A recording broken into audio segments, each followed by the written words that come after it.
Sahabat, dimanapun Anda berada, selamat berjumpa kembali di dalam Anamnesis. Hari ini episode 66. Sahabat pasti tidak asing lagi dengan lagu yang baru saja kita nikmati. Oh, Sacred Heart Now Wounded, yang dinyanyikan tadi oleh Altar of Praise Chorale. Bagaimana perasaan sahabat ketika mendengarkan lagu yang kita kenal dalam terjemahan bahasa Indonesia dengan judul Kepala yang Berdarah? Asal-usul asli lagu ini masih menjadi perdebatan. Sebagian mengatakan bahwa lagu ini berasal aslinya dari teks karya Bernard of Clairvaux yang hidup di awal abad 12. Ada juga yang meyakini teks ini aslinya adalah karya Arnulf of Louvain yang hidup di abad 13. Sementara yang lain percaya bahwa teks sumber lagu ini adalah puisi anonim dari manuskrip Latin abad ke-14. Apapun juga yang pasti, lagu ini sampai kepada kita melalui karya seorang tokoh yang bernama Paul Gerhardt. Gerhardt, dia lahir dari keluarga kelas menengah di Grevenhainichen, kota kecil di antara Halle dan Wittenberg, pada tanggal 2 Maret 1607. Pada usia 15 tahun, ia memasuki Fürstenschule di Grima. Sekolah itu terkenal dengan suasananya yang saleh dan disiplin yang keras.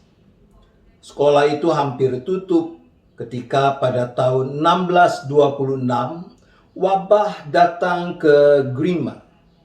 Tapi Paul Gerhardt, ia tetap tinggal dan lulus dari sana pada tahun 1627. Pada bulan Januari 1628, ia mendaftar di Universitas Wittenberg. Di sana ada 2 orang profesor yang secara khusus berpengaruh padanya, yaitu Paul Rüber dan Jacob Martini. Kedua gurunya ini adalah penganut Lutheran yang setia, yang mempromosikan ajaran tidak hanya di kelas, tapi juga di dalam khotbah dan himne. Rüber secara khusus, ia sering mengambil teks khotbahnya dari himne. Nah, dengan cara ini Gerhardt, dia diajari tentang penggunaan himne sebagai alat pendampingan dan pengajaran pastoral. Gerhardt, dia lulus dari Universitas Wittenberg sekitar tahun 1642. Tapi karena terjadi peristiwa perang 30 tahun, sepertinya dia tidak segera ditempatkan sebagai pendeta. Dan dengan demikian ia dipindahkan ke Berlin, di mana dia bekerja sebagai tutor dalam keluarga seorang advokat yang bernama Andreas Barthold. Selama di Berlin, himne dan puisi karya Gerhardt menarik perhatian Johann Krüger, seorang penyanyi organis di Nikolaikirche di Berlin. Krüger terkesan dengan karya-karya Gerhardt dan memasukkan cukup banyak dari karya Gerhardt ke dalam kumpulan himnenya yang berjudul Praxis Pietatis Melica.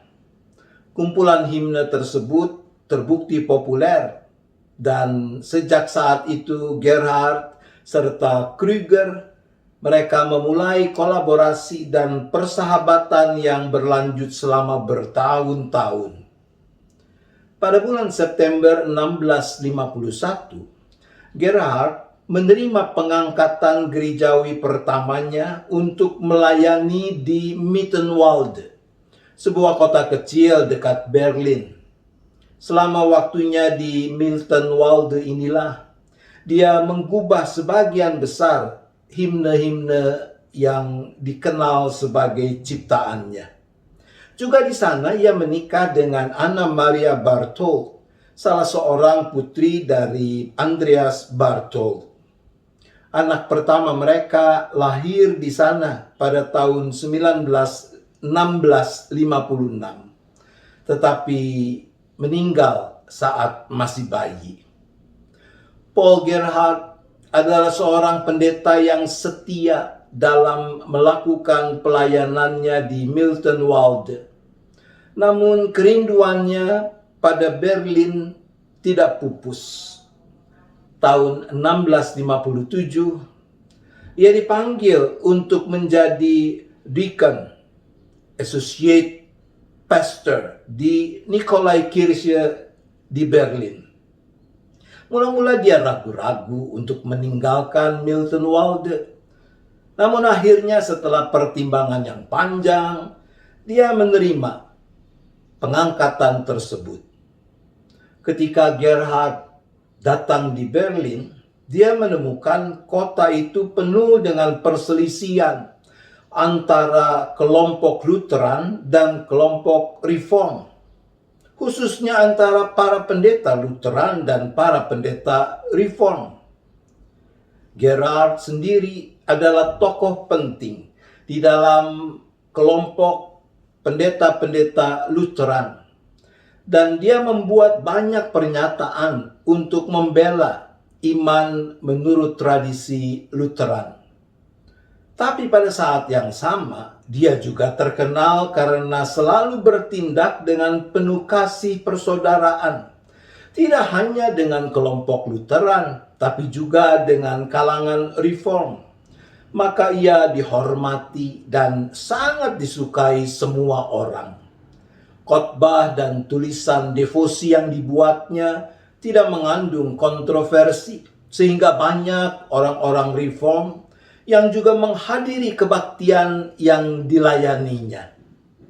Louisa Henrietta, istri Pangeran Friedrich Wilhelm I, sang penguasa Berlin yang menganut tradisi Reform, adalah pengagum Paul Gerhardt dan himne-himne ciptaannya.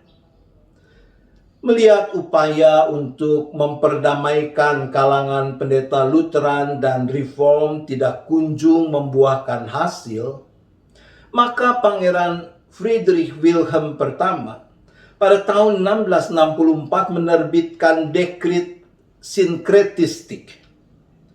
Dekrit tersebut melarang penggunaan formula Concord, yaitu salah satu pengakuan iman Lutheran seperti yang termuat dalam The Book of Concord. Itu buku pengajaran gereja Lutheran. Maka banyak pendeta Lutheran tidak bersedia untuk mematuhi dekrit tersebut, termasuk Paul Gerhardt. Oleh karena itu, Paul dicopot dari posisinya pada tahun 1666. Posisi Gerhard memang dipulihkan lagi setelah warga Berlin mengajukan petisi. Tapi selama lebih dari setahun, dia tinggal di Berlin tanpa pekerjaan tetap.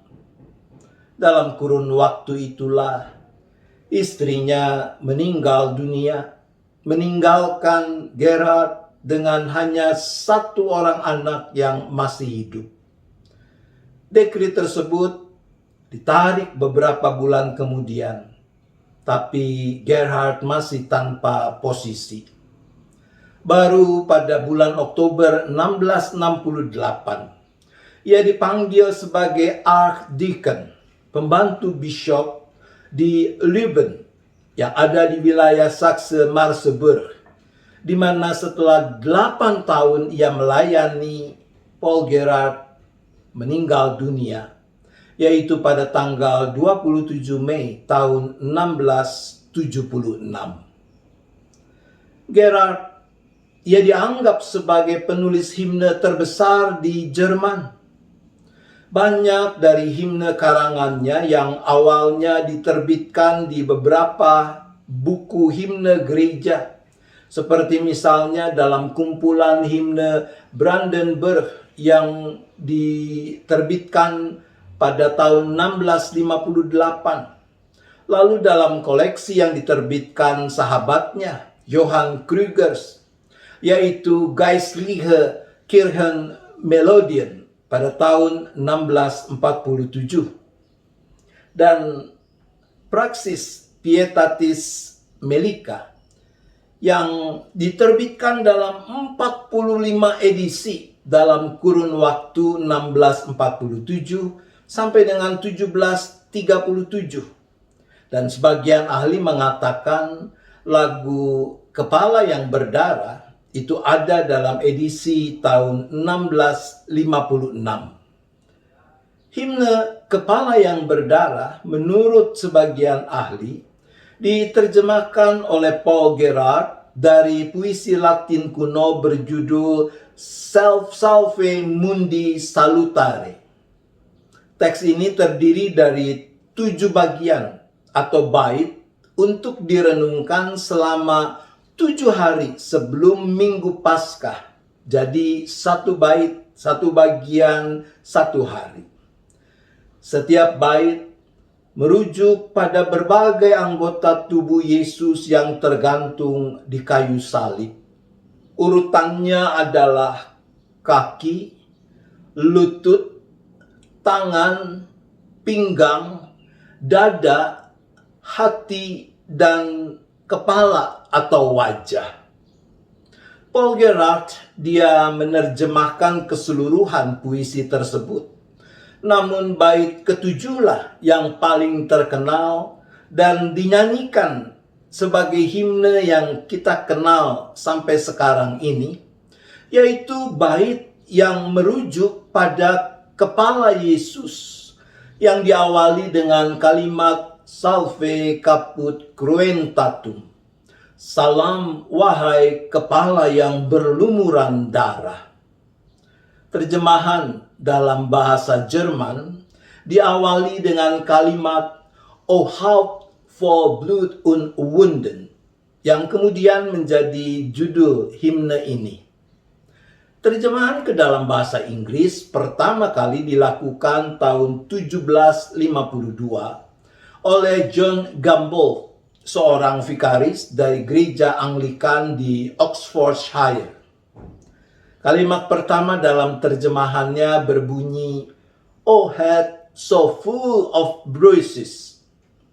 Kemudian tahun 1830 ada terjemahan baru yang dikerjakan oleh James Weddell Alexander, seorang pendeta gereja Presbyterian di New Jersey, Amerika. Kalimat pertama dalam terjemahannya berbunyi, O sacred head now wounded. Terjemahan Alexander inilah yang paling banyak digunakan dalam buku-buku himne abad 19, abad 20, bahkan sampai sekarang. O sacred head now wounded. Selain itu, memang ada beberapa terjemahan ke dalam bahasa Inggris yang dilakukan oleh orang-orang lain. Passion Chorale.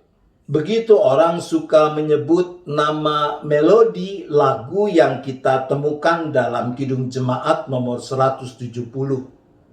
Itu adalah melodi yang paling banyak digunakan untuk lagu ini.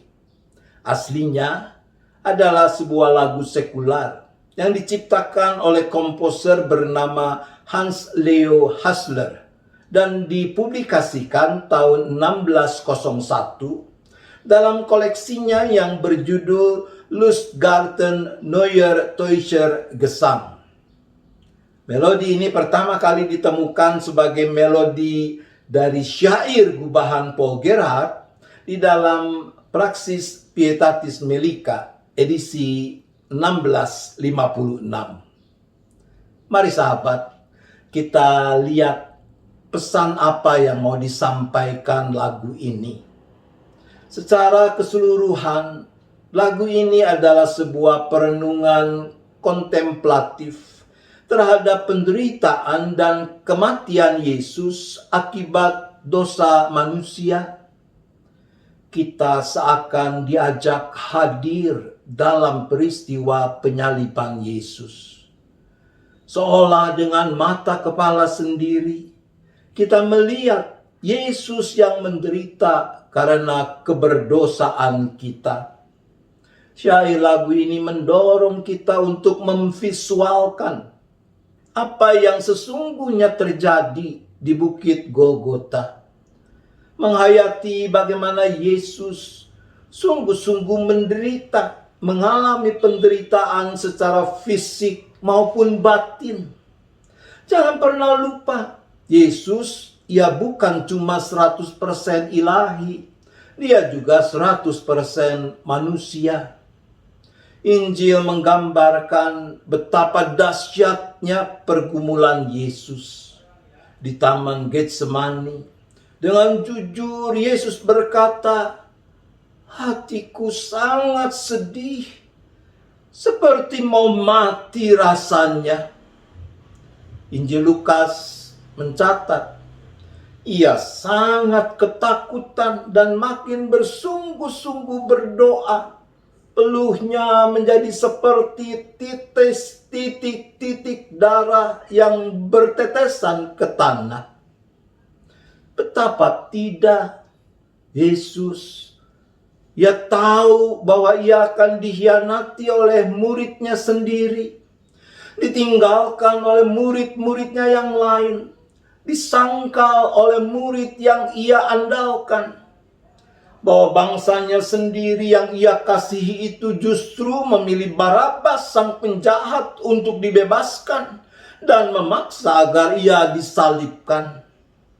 Yesus dipermalukan, diolok-olok, dihina, diludahi, dianiaya. Darah mengalir dari kepalanya yang dipaksa mengenakan mahkota duri, dari tubuhnya yang penuh luka, dan ia yang terpaku di kayu salib harus menanggung puncak-puncak derita itu sendirian. Eli, Eli, lama sabachthani. Allahku, Allahku, mengapa engkau meninggalkan aku?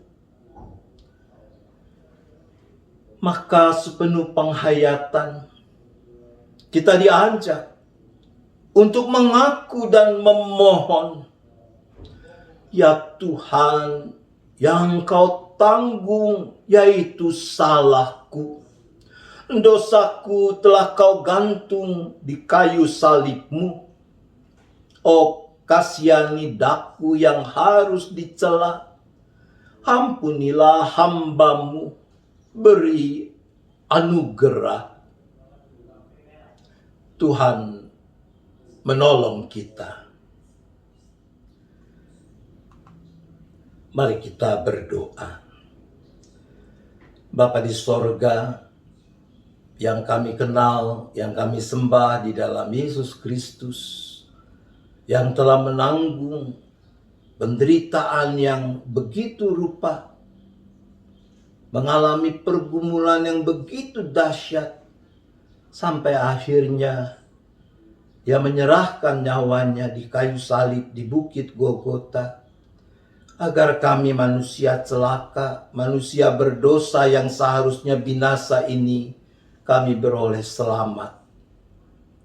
Ya Bapa, kalau kami mengenangkan apa yang telah Yesus perbuat bagi kami, maka sepatutnya lah kami menyambut anugerah yang tidak terhingga itu dengan syukur yang mewujud lewat kesungguhan kami, mempersembahkan diri kami, waktu kami, tenaga kami, harta kami, mempersembahkannya untuk kemuliaan nama Tuhan yang kami sembah di dalam Yesus Kristus.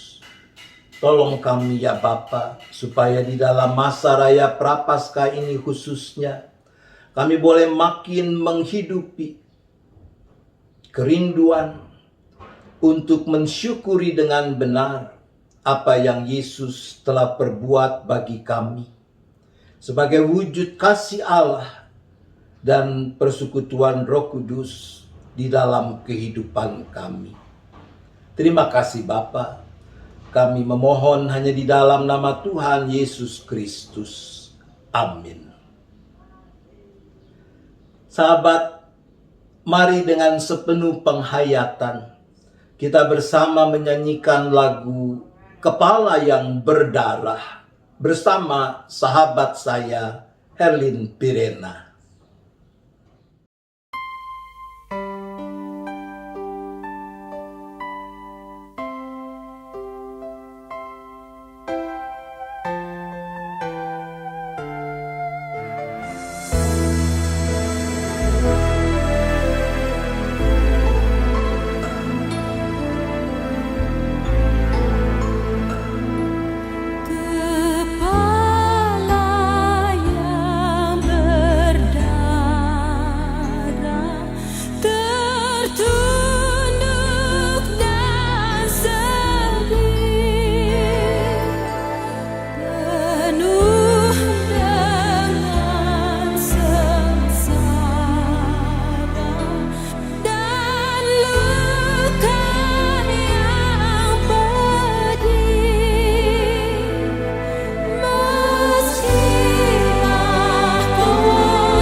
Sahabat dimanapun Anda berada, demikian kebersamaan kita dalam anamnesis episode 66 ini. Sampai bertemu lagi, Tuhan tetap beserta kita.